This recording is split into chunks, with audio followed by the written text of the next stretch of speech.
Iya, Masya Allah ya. Dia itu. Iya, itu kan kalau gitu kan kadang orang mampu aja bisa nggak, orang yang nggak mampu aja, tapi kalau memang ada jalannya dikasih aja sama Allah. Tapi sebenarnya kalau misalnya kita berbicara visa, ngerti aja enggak gue apa tuh visa furoda atau visa apa tuh gue nggak tahu, nggak pernah punya pengalaman kan. Yang penting datang ke travel, daftar, kirim persyaratannya dan akhirnya bisa berangkat, ya udah gitu. Ya itu diizinkan sama Allah. Amin. Ada yang lain masih ditunda, mudah-mudahan akan ada kesempatan lainnya gitu. Terus ya. belum lagi pas sampai sana kan Ruben nggak berangkat, Wendy nggak berangkat, masih kayak ngerasa kayak ya Allah kesian banget gitu. Tapi memang selama aku di sana itu merasanya tuh rapih banget. Masya Allah, lancar. Maksudnya bukan kalau lancar kita di grup iya, tapi situasi di Madinah, situasi di Masjidil Haram itu, jadi kita tuh ada kartu nusuk gitu, kartu nusuk gitu, kartu gede gitu, dan sebenarnya ada di aplikasi kayak Peduli Lindungi. Jadi orang yang nggak punya kartu itu, nggak bisa masuk Masjidil Haram. Even pegawai travel itu nggak bisa masuk ke Masjidil Haram kalau dia nggak punya. Jadi orang-orang yang ada di Mekah itu yang nggak punya inian haji, dia nggak bisa masuk gitu. Dan lu semua lengkap ya persyaratan dan lengkap dong. Lengkap gitu. Dan kalau di kartu nusuk itu tuh enak banget. Jadi misalnya gini, mau ke Raudo gitu. Lo tinggal cari aja di aplikasi lo mau ke Raudo jam berapa. Udah terorganisir dengan udah kayak gitu. Bahkan itu kalau di dunia internasional mereka mau daftar haji dari situ. Oke. Jadi secara sistem memang dari tahun ke tahun ada perbaikan dan ini makin bagus lagi. Dan lu memutuskan untuk dibotakin pas itu.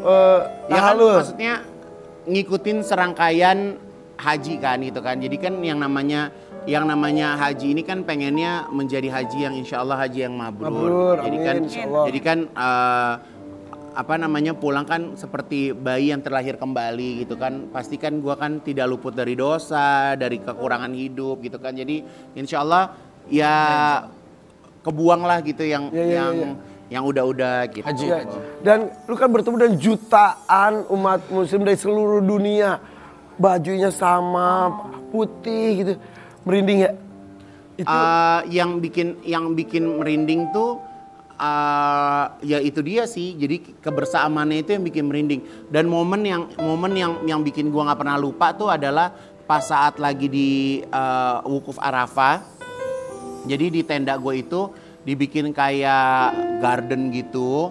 Terus kita tuh semua kumpul di situ sore-sore, kita berdoa nunggu matahari tenggelam. Jadi kita tuh berlomba-lomba jangan sampai matahari keburu tenggelam gitu kan. Itu momen yang dalam hati gue mau doa apa lagi, gue udah nggak tahu mau doa apa lagi gitu kan. Terus udah gitu jadi kayak bener-bener udah menikmati kebesaran Allah doang. Terus udah gitu ustadznya ngomong gini kan, peluklah ibu anda, bapak anda, anak anda yang ada di sebelah. Dalam hati gue, mak bapak gue nggak ikut. Iya kan, gue lihat kiri kanan. Udah serius ini. Iya ini gue juga serius ceritanya, gue juga sedih. Pas gue cerita kiri kanan, mak gue nggak ada. Sedih banget kan gitu kan. Berasa sendirinya. Gue chat emak gue lah. Gue bilang, ma aku minta maaf ya ma. Aku minta keikhlasan mama. Aku minta maaf. Aku lagi ada di Arafah. Bla bla bla bla bla gitu. Ya, tapi di Arafah itu memang dari siang sampai terbenam matahari itu beneran doa akan dikabul. Bener, sampai bingung, doa apa lagi ya?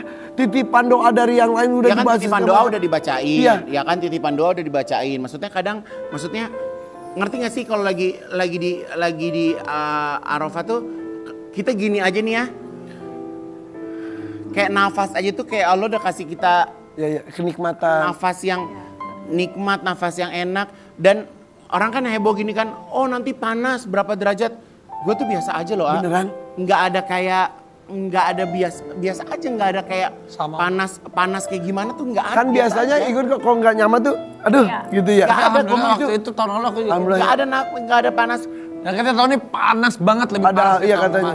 Nggak biasa aja, nggak ada yang kayak gitu. Ya itu katanya itu salah satunya tanda buah apa yang kita lakukan di tempat tinggal kita tuh ya udah. Doanya apa yang paling? Karena tempat yang sama yang dirasakan bisa beda-beda katanya seperti Kalau itu. doa alhamdulillah Kamu doa apa? sekarang gue udah lebih belajar cara berdoa. Kalau pas umroh kemarin kan gue berdoa kan bentuk doanya itu kan masih kayak general gitu kan. Nah kalau sekarang itu doa gue tuh udah spesifik. Iya. Jadi kalau misalnya contoh, ya Allah aku mau karpet bulu warna coklat ada putih-putihnya merek ini gitu. Iya. Jadi kemarin gue begitu. Ya. Jadi nanti kalau insya Allah gue ada umroh lagi atau ada haji lagi, gue akan berterima kasih sama Allah dan mengupdate doa-doa gue. Iya. Ya Allah terima kasih kemarin aku udah dapat karpet yang ini gitu. Boleh nggak sih ya Allah karpetnya yang coklat ada putih aku kasih bunga lagi sedikit gitu. Jadi, istilahnya gitu. Dan gue pernah baca tentang lu juga atau video gitu katanya selama ini tuh lu merasakan Allah tuh betapa sayang. Semua doa lu tuh dikabulkan oleh Allah diberikan Iya, kelancaran. iya. Masya Allah ya Gun. Iya. Jadi makanya kayak ya udah nggak ngerti, udah nggak sepatutnya minta sama manusia lagi gitu. Kayaknya ya udah minta tuh udah sama Allah aja gitu. Beda nggak lu sebelum pergi terus sekarang udah pulang tuh rasanya? Justru malah semenjak gue pulang haji nih, yang gue lagi diuji adalah tingkat kesabaran gue. Jadi semenjak gue pulang dari haji tuh gue bawaannya pengen ngamuk mulu. Tapi lu tahan. Jadi kayak kesabaran gue tuh kayak setipis tisu gitu.